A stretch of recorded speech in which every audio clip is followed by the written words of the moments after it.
ஜெய ஜெய சங்கர ஹரஹர சங்கர காஞ்சி சங்கர காமகோடி சங்கர பிரதோஷ சங்கர பிரத்யக்ஷ சங்கர ஓரிக்கை சங்கர ஓங்கார சங்கர நங்கநல்லூர் சங்கர நலமெல்லாம் சங்கர தேனம்பாக்க சங்கர ஜேனினிய சங்கர கலவை சங்கர கருணாமூர்த்தி சங்கர நங்கநல்லூர் சங்கர நலமெல்லாம் சங்கர. காஞ்சி மகாபெரிய சுவாமிகளுடைய திருவடிகளை சேவித்து உங்கள் அனைவரையும் சங்கரா தொலைக்காட்சி வாயிலாக காஞ்சி மகான் தொடரில் இன்றைய தினம் சந்திப்பதில் எங்கள் தொழில்நுட்ப கலைஞர்களோடும் நிகழ்ச்சி தயாரிப்பு குழுவினரோடும் மகிழ்ச்சி அடைகின்றோம். அன்பர்களே, செல்லுமிடமெல்லாம் குழந்தைகள் முதல் பெரியவர் வரை நம்மை கைகுலுக்கி நம்மை தட்டி கொடுத்து இந்த தொடருக்கு நீங்கள் தரக்கூடிய அமோக ஆதரவும் வரவேற்பும் எங்களை மெய் சிலிர்க்கச் செய்கின்றது. ஒற்றை வார்த்தையில் சொன்னால் அதற்கு அனந்த கோடி நமஸ்காரங்களை அன்பார்ந்த ஆன்மீக அன்பர்களுக்கு தெரிவித்துக் கொள்கின்றோம். நாம் பெரியவருடைய வாழ்க்கையை பல உன்னதமான முத்து பவளம் ரத்தினம் மாணிக்கம் என்று நவரத்தினங்கள் பதித்த மோதிரம் போல அவருடைய பெருமைகளை எதை விடுவது, எதை எடுப்பது, எதை கோத்துச் சொல்வது என்றே நமக்கு தெரியவில்லை. காரணம், அப்படி பறந்து விரிந்தது, வானத்தை போன்றது. அது வடிகுழாயிலிருந்து வரக்கூடிய நீரை போலத்தான் நாம் உங்களுக்கு தருகின்றோம்.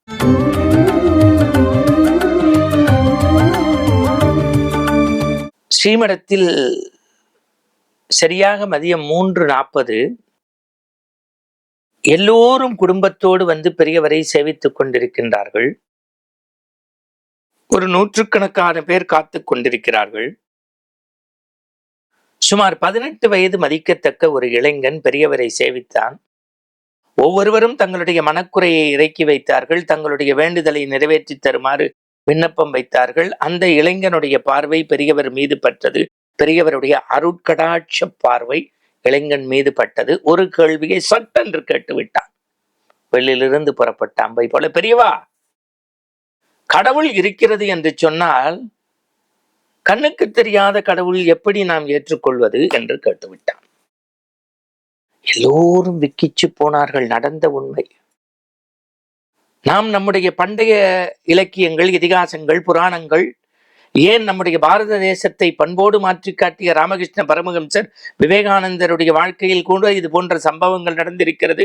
கண்மூடி ராமகிருஷ்ணர் தவம் இருந்த போது ஒருவர் ஓடி வந்து என்ன செய்கின்றீர்கள் என்று கேட்டார். கல்கத்தா காளியோடு பேசுகின்றேன் என்றார். அந்த காளியை என்னோடு பேச சொல்லுங்கள் என்றார். நீ யார் என்று கேட்டால் நான் மருத்துவர் என்று அவர் சொல்ல, என்னை மருத்துவராக்குங்கள் என்று ராமகிருஷ்ணர் சொல்ல, அது எப்படி முடியும், நீங்கள் மருத்துவம் படித்திருந்தால் தான் மருத்துவர் என்றார். 2 நிமிடம் மருத்துவர் ஆகுவதற்கே மருத்துவம் படிக்க வேண்டும் என்றால், கண்ணுக்கு தெரியாத காளியோடு பேச வேண்டும் என்று சொன்னால் சில படிப்பு படிக்க வேண்டும் என்று ராமகிருஷ்ணர் சொன்னது இப்போது என் நினைவுக்கு வருகிறது. ஆனால் பெரியவர் இந்த கேள்விக்கு என்ன சொன்னார் என்று தெரியவில்லை. உங்களைப் போலத்தான் நானும் ஆர்வத்தோடு அந்த அத்தியாயத்தை படித்தேன். விக்கிச்சு போனேன். ஒரு இளைஞன் பெரியவரை பார்த்து, கண்ணுக்கு தெரியாத கடவுளை எப்படி நான் உண்டு என்று ஏற்றுக்கொள்வேன்? பெரியவர் அப்படியே மௌனம் சாதித்தார். புராணங்கள், இதிகாசங்கள், ஆகமங்கள், வேதங்கள் எல்லாம் கடவுள் இருக்கிறது என்று சொல்கிறது. ஆனாலும் நீ சொல்வது சரிதான் குழந்தாய். கண்ணுக்கு தெரியாத கடவுளை இருக்கிறது என்று எப்படி நாம் ஏற்றுக்கொள்வது? யார்? கடவுளிடத்திலே ஒருவன் பேசுகின்றான், அதற்கு கடவுளே பதில் சொல்வதாகத்தான் நான் நினைக்கின்றேன். சரி, எனக்காக ஒரு வேலை செய். மடத்தின் வெளிப்புறத்துக்கு சென்று இடது பக்கமாக போனால் நிறைய வேப்ப மரங்கள் இருக்கிறது. அங்கு ஒரு அரை மணி நேரம் அமர்ந்திருந்து ஓய்வு எடுத்து விட்டு வா, இரவு பேசுவோம். கண்ணுக்கு தெரியாத கடவுளை காட்டுங்கள், நம்புவேன் என்று சொன்ன ஒரு இளைஞனிடத்தில் வாலிப மறுக்கோடு நெஞ்சில் பட்டதை நேர்பட சொல்வதற்கு மற்றவர்கள் என்று சொன்னார். ஏன் இப்படி கேட்டு விட்டா என்று குமுறுவார்கள், துடிப்பார்கள். பெரியவரை ஒண்ணுமே சொல்ல, போய் அந்த மரத்தடியில் எழுந்துட்டு வா, சாயந்தரம் பேசிப்போம். மாலை வேலை வந்தது. சாயரட்ச பூஜை எல்லாம் முடிந்தது. பெரியவா மீண்டும் அந்த இளைஞனோடு இளைப்பாறினார். எப்படி இருந்தது? பெரியவா, வேப்பமர காற்று இனிமையோ இனிமை, தென்றலை போல இருந்தது அந்த காற்று. மரம் அசைந்தது, காற்று அப்படியே மேனியை தீண்டியது, எல்லாம் ரொம்ப சூப்பர். அதுவும் அந்த இடத்துல அந்த வேப்பங்கொட்டை கீழே விழ ஒரு விதமான வாசனை பெரியவா, என்னமோ ஒரு இனம் பெரியாத சுகம். சரி இருக்கட்டும், இந்த காத்த நீ கண்ணில் பாத்தியோ? இப்படி இப்படி நான் எப்படி 2 நிமிடங்கள் மௌனமாக இப்ப உட்கார்ந்து இருந்தேனோ அது போல இளைஞன் மௌனமாவிட்டான். காத்தை எப்படி பெரியவா கண்ணில் பார்க்க முடியும்? பிறகு இலை அசைந்தது, மரத்திலிருந்து காய் விழுந்தது, சென்றல் தீண்டியதுலாம் சொன்னி, அந்த காற்று எங்கே?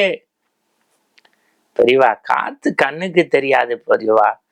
ஆனா காத்துதான் பெரியவா மரத்தை அசைச்சது, காத்துதான் பெரியவா மரத்தை உலுப்பி அந்த காயை கீழே விழ செய்தது. ஓ, ஆனால் காற்று என்று ஒன்று இருக்கிறது, அதனுடைய செயல்பாடை நீ உணர்கின்றாய், ஆனால் அது கண்ணுக்கு தெரியாது. அது போலத்தான் கடவுள் என்று ஒருவன் இருக்கின்றான், அவனுடைய செயலை உணர முடியும், கண்ணுக்கு தெரியாது. சரிதானே? நீ எதுல வந்த? பேருந்துல வந்த. ஓஹோ, என்ன பேருந்து? அதையும் பெரியவா கேக்குறீங்க? இப்பெல்லாம் பேருந்துல டேப் ரிகார்டர் வச்சிருக்கான், பாட்டு வேற போடுறான். சாயந்தர நேரத்துல கண்ணை பறிக்கிற மாதிரி லைட்டை போட்டு பாட்டை போட்டு பஸ்ல ஏறுங்கிற அளவுக்கு மாதிரி இப்ப நிறைய விஞ்ஞானம் வளர்ந்துருச்சு. பெரியவா கேட்டா, யாரோ பாட, யாரோ பதிவு செய்ய, யாரோ போற பேருந்துல ஏதோ ஒரு குரல் உன் செவியில படுது, இதுக்கெல்லாம் என்ன காரணம்? எல்லாம் டெக்னாலஜி பெரியவா, மின்சாரம் பெரியவா. லைட் எரியுதுன்னா வெளிச்சம் மின்சாரம் பெரியவா. சரி, அப்ப ஒண்ணு செய்ய, எனக்கு கோச்சுக்காம அந்த மின்சாரத்தை கண்ணில் காட்டேன், கொஞ்சம் பார்த்துடுறேன்னு. பெரியவா, மின்சாரத்தை காட்டுறா? மின்சாரம் தானே பாட்டை கேட்க வைக்கிறது, ஒளிப்பதிவு செய்யுது, உன் காதுல வந்து சேர்க்குது, எல்லாம் டெக்னாலஜிங்கிறீல, லைட்டை வெளிச்சு வருதுன்னு. அந்த மின்சாரத்தை கண்ணு பெரியவா, அதெல்லாம் தெரியாது, அதெல்லாம் காட்ட முடியாது, ஆனா மின்சாரம்னு ஒண்ணு இருக்கு, அதனால்தான் இதெல்லாம் நடக்குது. அவ்வளவுதான்டா ராஜா. கடவுள் என்று ஒருவன் இருக்கின்றான், அவன் காற்றை போல, மின்சாரத்தை போல கண்ணுக்கு தெரியாது, ஆனால் அவன் இயக்கம் இயங்கிக் கொண்டே இருக்கும். மண்ணுக்குள் விதையை வைத்து மரமாக்கியது கடவுள், இளநீருக்குள் தண்ணீரை வைத்து குடிக்க வைத்தது கடவுள், நட்சத்திரத்தையும் நிலாவையும் கொண்டு வந்தது கடவுள், கல்லுக்குள் இருக்கும் தேரைக்கு உணவு கொடுத்ததும் கடவுள், உன்னையும் என்னையும் அமரச் செய்து என்று பேசச் சொல்வது கடவுள். கடவுள் உண்டு, வரட்டுமான்னு உள்ள போனாரு. அவன் படுத்தவன் தான் மெலடி போயிட்டான். அன்புக்குரியவர்களே, படித்த பண்டிதர்கள், ஞானம் பெற்ற வேத விற்பனர்கள் மட்டுமல்ல, என்னை போன்ற கடைநிலை கடையனுக்கும் பாமரனுக்கும் பக்தி மார்க்கத்தை எளிய முறையில் விஞ்ஞானத்தையும் மெஞ்ஞானத்தையும் இணைத்து சொன்ன பெரியவாதான். மீண்டும் நற்சிந்தனையோடு நாளை சந்திப்போம். வணக்கம்.